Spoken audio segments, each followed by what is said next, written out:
Subhanahu wa taala sifatnya iradah, berkehendak, iaitu menentukan sekalian yang mungkin. Mungkin ni makhluk, tentang adanya atau tiadanya. Hakikatnya ialah sifat yang qadim. Ni yang kita nak faham. Masya-Allah. Di antara beza iradah Allah, iradah kita baharu, iradah Allah qadim. Ataupun dengan makna yang lain, iradah Allah dah selesai. Iradah Allah dah sempurna, selesai dia. Semenjak bila? Qadim. Qadim ni apa? Azali. Azali ni apa? Sedia kala. Jadi bukan iradah ni kehendak. Jadi kehendak Allah Ta'ala bukanlah baru datang. Semalam baru dia bercadang nak hujan tahun ni. Nak hujan lagi ni. Bilalah Tuhan nak berkehendak hujan ni? Agak semalam baru terfikir. Kita ya macam tu. Baru terfikir.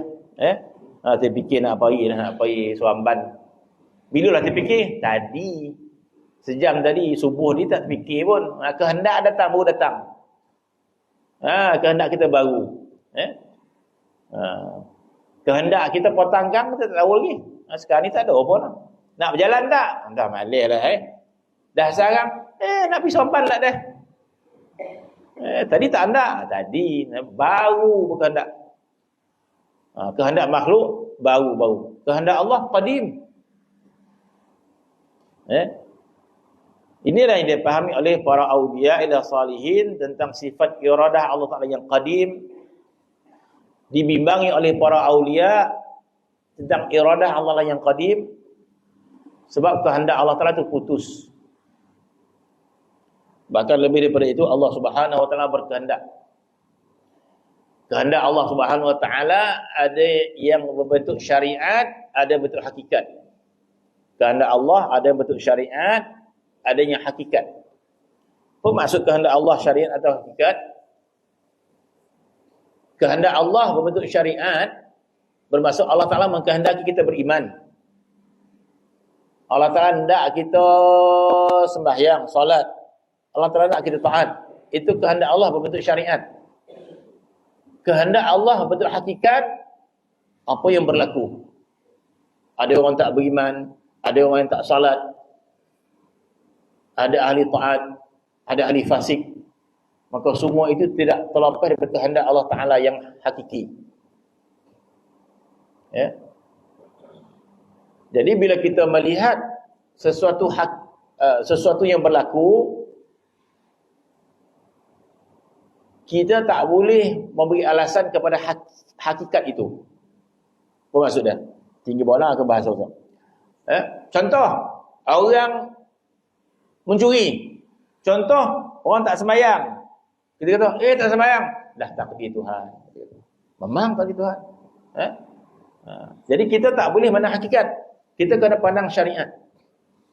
Apa maksudnya? Kita pergi dakwah orang tu supaya dia solat. Kalau orang tak beriman, kita dakwah, wajib dakwah dia supaya beriman. Itu maksud dia. Bila dia bermaksiat, wajib kita cegah dia. Mar'a minkum munkaran falyughayyiru bi yadihi.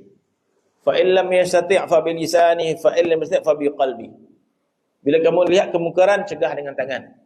Tak boleh cegah dengan mulut. Tak boleh cegah dengan hati. Tak boleh kita kata, dah kehendak Tuhan semenjak azali. Betul? Kehendak Tuhan semenjak azali.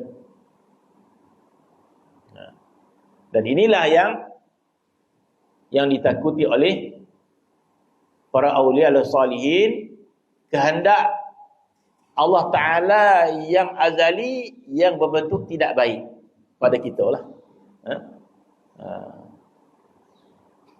Sebab tu ada satu riwayat dalam kitab menyebut Allah Subhanahu Wa Ta'ala telah menentukan sebagian manusia ini ke syurga, sebagian manusia ke neraka. Maka Allah Ta'ala kata, hadza lil jannah fala ubali wa hadza lin nari fala ubali. Sebagian manusia ini akan ke syurga, aku tak peduli. Sebahagian akan ke neraka, aku tak peduli. Itu adalah dalam hakikat iradah Allah Ta'ala yang azali. Adapun di dunia, kita kena berusaha untuk menjadi yang lebih baik. Maka hakikat sifat iradah Allah Ta'ala itu adalah sifat iradah yang qadim. Bermaksud kehendak Tuhan dah selesai dah. Sedia kala.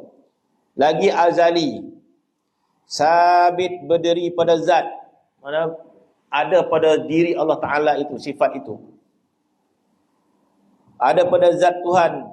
Dengan dia, sebab dengan iradah itu, dengan sifat iradah itu, menentukan segala perkara yang harus atau setengah yang harus atas mungkin. Mana benda yang harus bermaksud benda yang harus pada makhluk ini.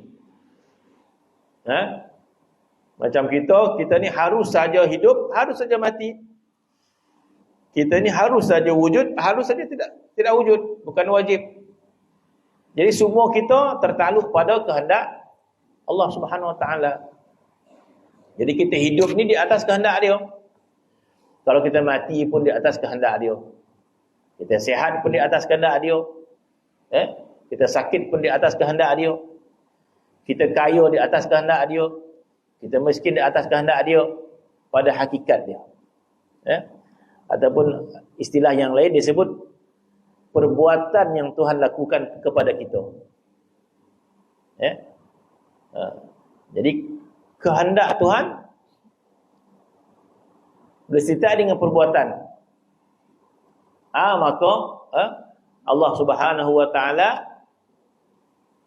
berbuat sesuatu kata kita mengikut kehendak dia. Mengikut kehendak dia. Hatta dalam Al-Quran Allah Ta'ala sebut apa ayat dia?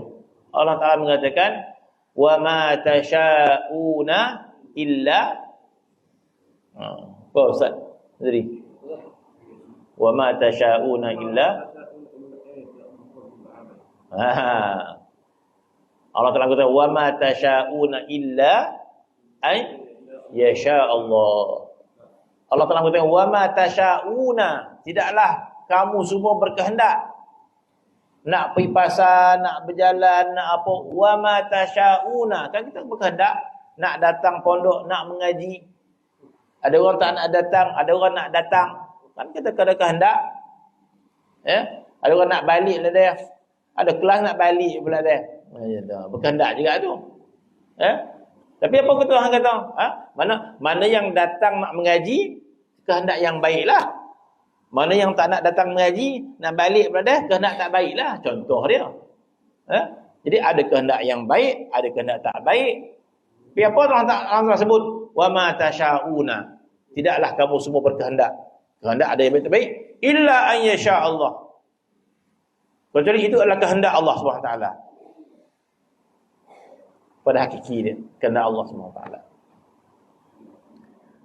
Ya Rabbana ya